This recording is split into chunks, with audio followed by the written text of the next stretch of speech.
Hi guys, this is Best Boomer back with you for a walk and talk.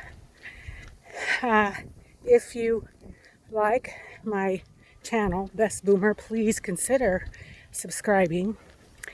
Today I'm going to talk about victimization. This is probably stepping into quite a controversial area, but that's okay. That's fine with me. I'm trying to learn more about what's going on in the world today. I just bought the book, The Rise of Victimhood Culture by Brandon Campbell and Jason Manning. I haven't read it yet. I just cracked open the first page. And I'll give you, my history again is 29 years combined as a police officer and juvenile probation officer in the city of Waterloo, Iowa.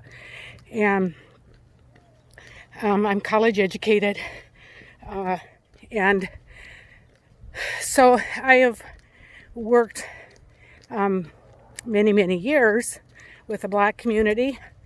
I'm not saying all of my kids under probation were Black, but a good number of them were. And my talk that I give to them is always one of empowerment. But let me read something to you. I thought this was very interesting. I saw on Facebook today. A Black man was wearing this black t-shirt, and on it, in big letters, was white privilege. Okay, and that's gonna, people get riled right away.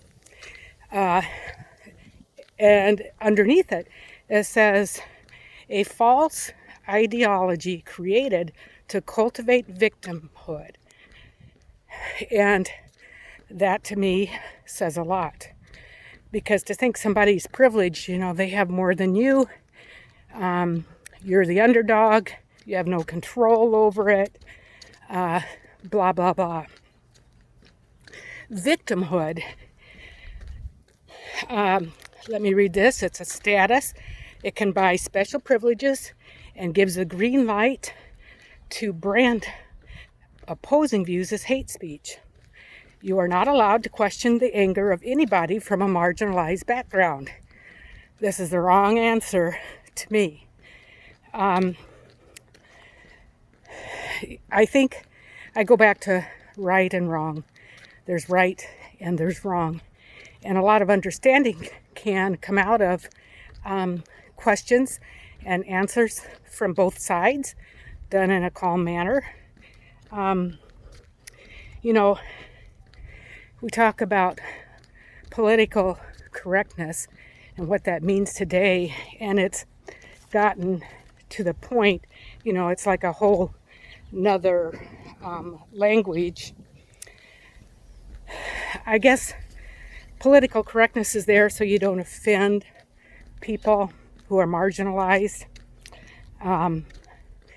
And to me, I don't know. I think the reason Trump got elected was people were tired of the political correctness and how far it's gone. And like Trump or hate him, so many people absolutely hate him. It's the Trump derangement syndrome, I call it. And I understand it to some extent. He's, not politically correct, sometimes vulgar, and I'd say he's pretty real. Now, some will say, well, geez, what are you? If you think that's real, blah, blah, blah, you're not very nice. You must be really a bad person. You hate people. You hate gays. No. It's, this is another one of the problems. You have to judge people as individuals. I don't hate gays. I have them in my family. Okay? I don't hate Blacks. I worked my whole lifetime career to try to empower the kids I worked with. Let them know that they had power over themselves. They can't control what others do. That is so true. But you can control yourself. You can avoid police problems. You can avoid problems in the classroom. Behave yourself. If something is offensive to you, go and talk to that person afterwards, because 99% of people, I truly believe, are good people. They're not out to hurt you, victimize you, And if they're doing something that offends you in particular, then they, if they care at all, will stop doing it. And that's another thing. Offends who? It's kind of an individual thing. I don't want to paint all blacks in one corner that not saying African American is offensive. Watch the Hodge twins on Facebook. And love them or hate them. I mean, they're quite a duo. They're two black guys. Funny. And they're two confident black guys. Very, very confident in their place in the world. They said, we're not African American. We've never even been to Africa. We were born in the U.S. We're Americans. That's what I would like to see is, the truth be told and all this offending somebody be put aside and dealt with, individually. Sometimes things come out that we would never guess would be offensive. Back from work days, and somebody might identify this, I won't say any names, but one of our officers walked in and said, "Good morning, sunshine," to one of our black coworkers, and it was offensive to her. I guess because something about shiny faces or something being racial. I don't know. I didn't get it then. I don't even get it now. But sometimes, you don't know what offends the other person. And that's where a good level-headed conversation would be very, very enlightening for both and welcome. Let's see, what else? I guess in life, my thoughts are you can be a victim or, you can be a victor. You're not defined, shouldn't let yourself be defined by, how you grew up, what advantages or disadvantages you have. You have to make of yourself, what you have the ability to do.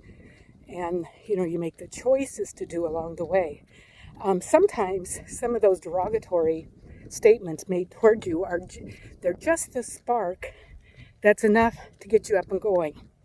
And let me give you two personal examples. I love these, and I've used them because they were said really to denigrate me personally and kind of raise that other person up, I think. But I hope this wind doesn't take out my speech. So the first one, I was working at Hancock Fabrics way back when I was in my early 20s.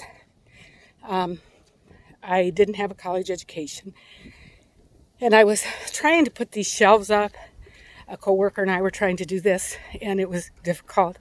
And this white male, little short boss of ours, and this could maybe say something to how he acted to other people to kind of boost up his power. But he says, "That's why I'm where I am, and that's why you are where you are," because we weren't figuring out how to put those shelves together. And he was apparently so smart. So, that's something that made me think, I'm not going to be doing this forever, and I'm going to go to college. Here's another example. I was a senior in high school, and I got pregnant in my senior year. I finished out my senior year at a school for pregnant girls, okay? And the teacher there, and that's another whole story, graduating actually from East High School when I went all my life to Orange High School. But so the teacher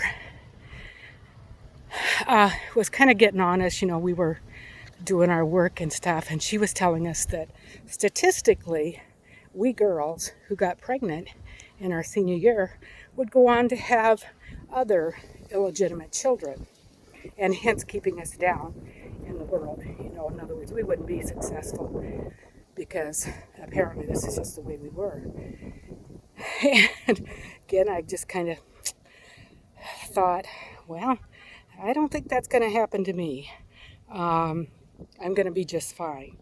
And so I Actually, I had one child and went to college after I had her and went on and lived my life and very happy with the way I lived my life. But it was a point in time where I wasn't willing to let somebody else dictate to me or make me feel that my life was going to go in any one certain way because of any one certain circumstance. And that's what I like to share with other people, is that you have so much control over your own life. You don't have to give it up to somebody else.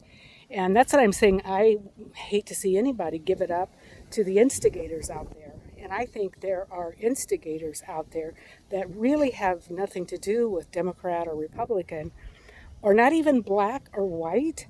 I think they're picking those points that are the most sensitive, hot buttons there are, that what people are most sensitive about, and trying to divide people based on those certain things. And it's working. That's the scary part. It is working. Black Lives Matter is an example of that. And, it's back and forth. All lives matter. Somebody was White Lives Matter. Anytime you put a color in front of it, and kind of divide it out, it's going to divide people. Of course, Black Lives Matter. Of course, White Lives Matter. Do blacks need an extra helping hand? I'm not so sure in this day and age. We have Obama, who made it to the top. You say, well, that's just one. We're not all going to make it to the top, but we can certainly become better than what we are at the moment. Usually through education. So that's my thoughts. It's really scary these days. Victimhood. I can't wait to read that book.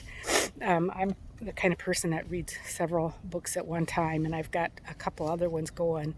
One of them's Moody Bitches, I think, and the other one is The Fourth Best Hospital or something. It's a sequel to God's House. It's about doctors anyway, and I don't pay attention so much to the titles and authors. I just, I probably saw it somewhere or it's on the bestseller list, and I thought, well, a lot of people must like it.